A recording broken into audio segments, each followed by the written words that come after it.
자, 윤석열이 계속 비서실장을 내고 있어요. 비서실장 한 20명 나오는 듯. 근데 그 중에서 이제 가장 눈에 띄는 사람이 원희룡이죠, 원희룡. 원래는 일요일쯤에 비서실장을 발표하려고 했어요. 근데 아까 말씀드린 것처럼 윤석열이가 민주당에서 반대한대? 그래서 약간 걷어들이는 느낌. 그렇죠. 발표할 것처럼 하다가 발표를 못한 거야. 재명행이 안 된대. 자, 비서실장 후보군 한번 볼게요. 뭐 낙선자 파티하냐? 다 아는 사람들이구만. 원희룡, 정진석, 김한길, 최준경, 이상민, 장제원. 나 진짜 어처구니가 이거 없어서. 보면서 비서실장 쓸만한 사람이 진짜 없구나라는 생각밖에 안 들더라고요. 진짜 없구나라는 생각도 생각인데 저는 이렇게 여러 번 이야기했는데 바보가 똑똑한 짓을 할 수 있는 방법은 없어요. 바보가 예를 들어서 정말 길을 가다가 내가 뭔가 실수를 했어. 그 바보가 그 실수를 만회하면서 똑똑한 짓을 할 것 같아요. 절대 못 하거든요. 그냥 머리에 딱 한 개가 이거예요. 윤석열이라는 사람과 윤석열을 주변을 둘러싸고 있는 대통령실이라고 해야 될까요? 뭐라고 해야 될까요? 그 사람들이 갖고 있는 생각의 한계, 경험의 한계가 딱 드러나는 거예요. 뭔가 인적 쇄신을 하긴 해야 되겠어. 내각을 총사퇴시켜야 되겠어. 내 주변의 대통령실 한번 정리해야 되겠어. 내가 이 새끼들 말 들었다가 119대 29 맞고 그때도 정신을 못 차렸는데 이번에는 192대 108이야. 어떡하지? 야 뭔가 좀 바꿔야 되겠다 하고 선택한 자기 머리로는 뇌세포 풀파워 해가지고 선택한 게 이거예요. 저는 그래서 더 절망스럽기도 하고 너무나 웃기기도 해. 아니 탄핵까지 들어갔었던 이상민을 또 비서실장으로 쓴다는 게. 아니 그러니까 이제 자기들끼리 던져보는 거예요. 그러니까 언론에. 자기들끼리 막 던지고 있는 거긴 하죠. 근데 저기에 그러니까 이제 이동관 막 이렇게 나오니까 다 분노하는 거잖아 언론 일제히. 그쵸. 언론 심지어 언론조차도 분노하고 우리는 그냥 기가 막혀서 웃음만 나오잖아요. 저기 봐봐요. 김한길은 총리 후보이기도 하고 비서실장 후보이기도 하고. 사람이 없어서 그런 겁니다. 인재풀이 없는 거지. 인재풀도 없고 대가리에 천공은 나 있고 지식은 줄줄 세고 일 어쩌.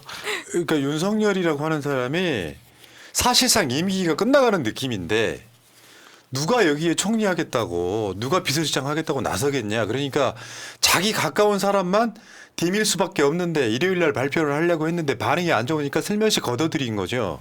근데 어제 MBN 단독은 이거였어요. 윤석열의 새 비서실장에 원희룡 전 장관이 사실상 내정됐다. 발표만 남았다. 이 보도가 저는 굉장히 신빙성 있게 보이긴 해요. 네. 근데 이제 발표를 눈치 보여서 지금 시점을 잡고 있다는 거 아닙니까? 눈치도 보이고 일 어찌했을까 하고 있을 거고.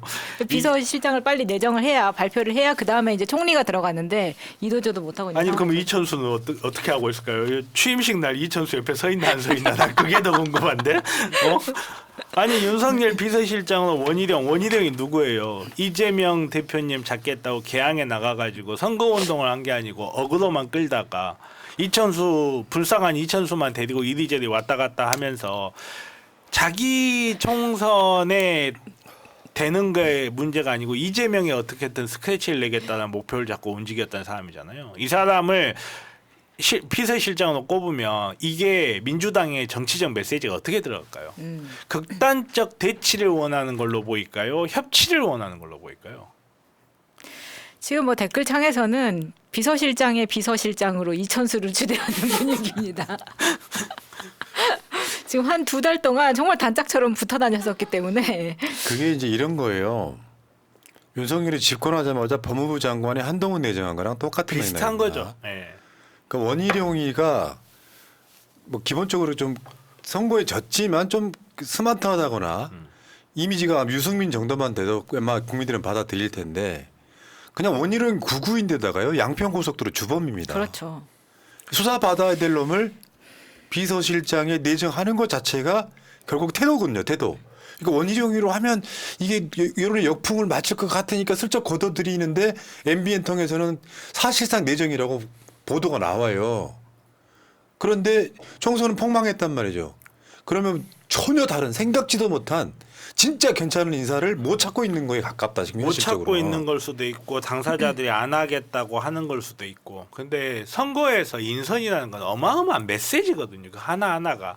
왜 한동훈이 지금까지 언급이 될 수밖에 없는 게 윤석열이 법무부 장관으로 한동훈을 내정한 순간 윤석열이라는 정부가 어떤 방향으로 흘러갈지가 읽히잖아요.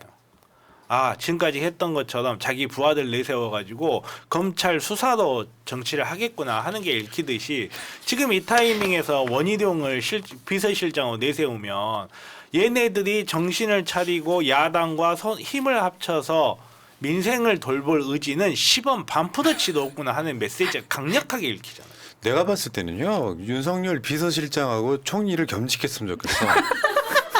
그래서 김건희 내정에 그러니까 나는 그 방법밖에 없다고 생각해. 이 답이 안 나오는 자리예요. 아니 저는 제 솔루션 이미 내드렸잖아요. 회임설. 영부인 회임설. 그러니까 만약에 윤석열이가 선거에 일당 정도를 해버렸다고 하면 다가올 일들이 이렇게 끔찍한 그렇죠. 거예요. 희한한 놈들 막 총리나 비서실장 임명하면서 우리가 이겼으니까 민심이다라고 이야기했을 거 아닙니까? 난 그래서 이 과정들을 보면요, 그냥 윤석열이는 임기 못 채워요 어차피. 근데 이 과정들이 조금 좀 지루할 상황이 벌어질 가능성이 되게 높다는 거죠. 근데 이제 이 정도 상황 되면 여러분들이 지난주 방송에서 우리가 말씀드렸지만 윤석열이 할 수 있는 게 없습니다. 뭐 없죠. 또 시행령 이야기 하겠지만 없어요. 할 수 있는 게 없다 보니까 지금 임기 단축이 22대 국회 최대 화두가 돼버렸어요. 3년이나 남았다는 거지. 문제는 그때 선거 전에서 3년은 너무 길다 이거 있었지 않습니까? 못 기다리겠다 이거잖아요. 근데 민주 진영에서만 그랬다면 뭐 하겠는데 지금 당장 보수라고 하는 개혁신당에서 이 이야기가 나와요. 천하람. 임기 단축하는 게 한국 정치의 발전이다. 천하람의 주장은 뭐냐면 앞으로 2년만 하고 개헌을 통해서 자기 임기를 1년 줄인 다음에 4년 중임제로 바꿔라 이 뜻이에요. 그거 이준석의 뜻이기도 하죠. 저 이준석이 그랬었잖아요. 다음 대선이 몇 년 남았죠. 그러니까 3년 이후라고 답을 하니까 확실합니까? 물어보는 게 이런 거. 3년 그러니까 앞으로 3년 못 채운다 이런 거거든요. 그러니까 지금 민주당이 뭔가 던지는 특검이라든지 하는 모든 것들이요. 사실은 윤석열이 못 받을 거다라는 생각. 받으면 좋고 받으면 민주당 주도로 가는 거고 못 받을 거다라는 생각에 던지는 측면이 있어요. 왜? 지금까지 계속 거부권 행사해 왔기 때문에 못 받을 가능성이 높다라는 전제를 두고 던지는 거거든요. 받아도 좋고 못 받아도 좋고 결국에는 저는 국민들에 의해서 예를 들어 윤석열이가 최상병 특검 거부권 행사하잖아요. 그러면 민주당한테 뭐 재표결해 이렇게 말하는 게 아니에요. 지금 분위기는 탄핵시켜버려요. 그 분위기로 갈 겁니다. 근데 현실적으로 아까 그래서 제가 양곡관리법 이야기한 이유가 국민의힘의 농촌 출신 국회의원들이 엄청 많잖아요. 양곡관리법 던져. 거부권 행사한다고 칩시다 또. 국민의힘 국회의원들이 윤석열한테 공천 받는 사람들도 아닌데 그렇죠. 반대표가 엄청 나올 거 아닙니까? 그 방식으로 갈 거예요. 몇 가지 갖고 뒤지고 볶는다고. 그렇게 하나 더 있는 측면이 있어요. 이제 언론들이 계속 이재명 대표 사법 리스크 이야기하지 않습니까? 저는 검찰도 지금처럼 못한다고 봅니다. 못해요. 예, 100% 장담. 검사 판사 못해요. 마찬가지라고 예, 생각합니다. 못해요. 지금 법정 계속 출석하는 상황이잖아요. 이거 마무리 어떻게 해야 되나 그거 고민하고 있을 거예요. 어느 쪽도 정치적으로 타격을 입을 수밖에 없는 상황이기 때문에 그렇다고 해서 예를 들어서 사법부 판사가 유죄 판결을 내렸을 때 본인은 무사할 수 있을까요? 그거부터 사실 생각해 봐야 돼요. 뭐 법이 아무리 엄중하다고 하고 대한민국이 법치주의 국가라고 하는데 그 모든 걸 다 밟아버릴 수 있는 거는 대한민국 국가에서는 민의예요. 민의는 다 최민희 의원이 아닙니다. 민의는 모든 걸 다 밟아버릴 수 있어요. 정말로 이 상황에서 사법부가 허튼 짓을 한다. 제가 봤을 때는 바로 개헌 때 사법부도 어떻게 해야 될지 의견 나와버릴 거예요. 지금 조국 대표님께서 검찰에 대해서 검찰의 기소에 대해서 배심제를 하자고 하잖아요. 이걸 대배심제라고 하는데 이거 지금 이야기가 나오는 거는 사실 판사들의 판단에 대해서도 배심제를 논의를 해야 된다라는 지금 많은 의견들이 있거든요. 거기에 대해서도 살짝 군부를 떼는 건데 지금 이 상황에서 사법부가 허튼 짓을 한다. 제가 봤을 때는 그러면 사법부도 무사하기 쉽지 않아요. 물론 어느 쪽으로 가나 지금과 같은 시스템이 가기 어려울 텐데 대한민국 사법 시스템 정치적으로 굉장히 민감한 시스템이에요. 정치적 굉장히 민감한 시스템이라 모르긴 해도 이재명 대표님에 대한 지금 수많은 재판들 이거 어떻게 수습하고 어떻게 마무리할까 제가 봤을 때는 그거 더 골몰하고 있을 거예요. 그러니까 이제 검사는 더 이상 그렇게 하기 힘들고 사법부 중심으로 이제 이재명 대표를 이제 의원직을 박탈하는 그 음모가 있을 것 같긴 해요. 그냥 넘어가진 않아요. 쟤들이. 문제는 그게 다 일치가 되려면 국민의힘에도 마땅한 대선 후보가 있어야 돼요. 그 균형추가 없는 상태에서 이재명 대표가 지금 제일 위험한 건 사실 대장동이 아니고 선거법이거든요. 선거법이죠. 근데 그 선거법도 이재명 법이 있어. 토론 중에 이게 대법원 판례가 있단 말이에요. 토론 중에 갑작스럽게 튀어나온 거 요거에 대해서는 유죄로 인정하지 않았던 이재명 판례가 있어요. 그게 다시 이재명 대표 재판이 그런 거거든요. 그런 것도 있고 내가 기억 안 난다는데. 예. 그것도 제가 봤을 때는 사법부나 검사들이 정신을 좀 차리고 여론의 눈치를 본다면 별거 없다. 대장동 재판은 사실은 이게요 총선 전과 후가 다를 수밖에 없는 이유가 대장동 등의 재판은 유동규의 진술이만 오전하고 있잖아. 증거 하나도 안 나왔잖아요. 그 유동규의 진술만 갖고 지금 재판을 하고 있는데 그래서 총선 선거 기간 동안에도 3번씩이나 부르는 상황이 벌어졌잖아요. 근데 이 재판을 이대로 계속 갈 수 있을 것이냐. 왜냐하면 사법부의 판사도 공무원이에요. 그냥 공무원이라고.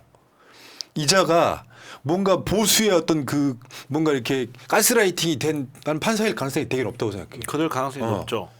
보수들의 공격이 두려운 사람일 수도 있고. 근데 지금은 좀 달라질 가능성이 높다. 이런 거고요. 이야기 좀 더 진행시켜 보면 검사 정치는 끝났다고 보시는 게 맞습니다. 저 검사들 갖고 막 대한민국을 저것 말고도요 리스트가 수십 개, 수백 개. 저거는 일부에 불과하죠. 근데 이제 예를 들어 검사를 막 중요한 자리에 앉히고 검사들을 통해서 곡법 아세 법을 삐뚤어 버리고 세상을 속이고 우리 국민을 속이고 하는 이런 짓거리들이 있잖아요. 사실상 검사 정치는 끝났다고 봐요. 왜냐하면 윤석열이 묘하게도 뭐 공천이 한 번 더 남았다든가 이런 상황이 아니라 총선에 대패를 해갖고 할 수 있는 게 사라진 상태에서는 모든 공무원들과 언론들은 윤석열 눈치 안 봅니다. 지금부터는. 그리고 거기다가 야당들의 공약이 있지 않습니까?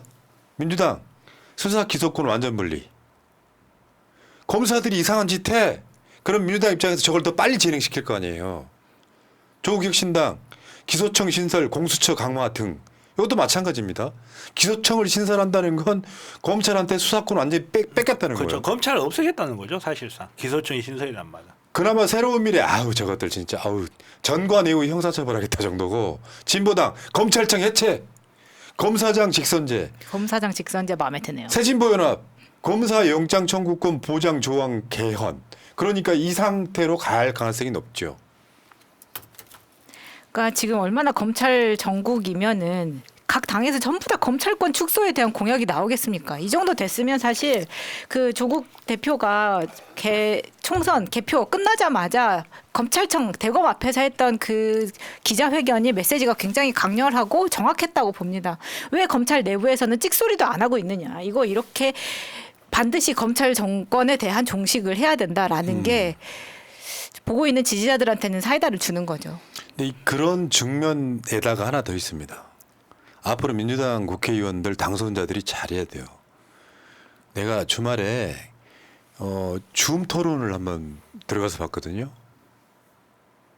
누구라고 말씀을 안 드릴 텐데 아직도 조중동 가스라이팅이 돼 있는 분들 많아요. 많죠. 그게 뭐냐면은 지금 민심은 그런 느낌이에요. 윤석열 탄핵해라인데 탄핵을 못할 정도로 200석이 못 있어서 서운한 거잖아요. 근데 제가 총선 전부터 말씀드렸듯이 180석 하나, 200석 하나 윤석열이 끝나는 건 마찬가지예요. 기간이 길어질 뿐입니다. 근데 그 분위기 속에 만약에 탄핵을 또 하면 안 된다 같은 목소리가 민주당에서 나오잖아요. 그러면 180석 갖고 뭐 했냐. 또 그 나오죠. 상황 또 나와요. 어. 지금은 그런 거예요. 지지부진하게 대한민국 윤석열은 거부권 행사하고 민주당은 계속해서 법 통과시키고 이 과정이 지루하게 진행되면 나중에 민주당한테 화살 돌아옵니다.